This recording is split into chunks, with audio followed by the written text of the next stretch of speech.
சிப்காடு அரசு மதுபான கடை அருகே ஐஸ் வியாபாரி மர்மமான முறையில் கழுத்தறுக்கப்பட்டு கொலை.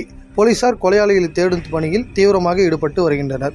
ராணிப்பேட்டை மாவட்டம் வசூர் அடுத்த பள்ளியேரி கிராம பகுதியில் அமைந்துள்ள அரசு மதுபான கடை அருகே அடையாளம் தெரியாத நபர் ஒருவர் கத்தியால் குத்தப்பட்டு இரத்த வெள்ளத்தில் பிணமாக கிடப்பதாக இன்று அதிகாலை சிப்காடு போலீசாருக்கு தகவல் கிடைத்தது.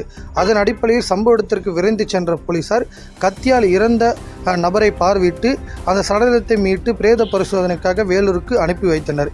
மேலும் இறந்த நபர் யார் என விசாரணையில் இறங்கிய போலீசார் குத்தியால் கொலை செய்யப்பட்ட நபர் பள்ளியேரி அடுத்த பாலாபுரம் கிராமத்தை சேர்ந்த சண்முகம் என்பவரின் மகன் என்பதும் அவர் பெயர் நாராயணமூர்த்தி என்பதும் விசாரணை தெரிய வந்தது. மேலும் இவருக்கு திருமணம் நடைபெற்று சரிதா என்ற மனைவியும் லோகேஷ் மற்றும் தேன்மலர் என்ற ஒரு மகள் உள்ளனர் என்பது விசாரணையில் தெரிந்தது.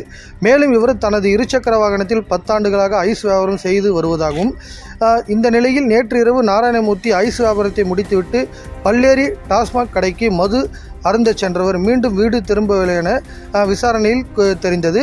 இதனையடுத்து சடலத்தை மீட்ட சிப்காடு போலீசார் பிரேத பரிசோதனைக்காக வேலூருக்கு அரசு மருத்துவமனைக்கு அனுப்பி வைத்ததோடு இறந்த ஐஸ் வியாபாரி குடிபோதையில் ஏற்பட்ட தகராறு காரணமாக கொலை நடைபெற்றதா அல்லது முன்விரோத காரணமா என போலீசார் பல்வேறு கோணங்களில் விசாரணையில் தற்போது ஈடுபட்டு வருகின்றனர். மேலும் கொலையாளிகளை தேடும் பணியில் போலீசார் தீவிரம் காட்டி வருகின்றனர். செய்திகளை உடனுக்குடனும் துல்லியமாகவும் தெரிந்து கொள்ள சப்ஸ்கிரைப் பண்ணுங்க.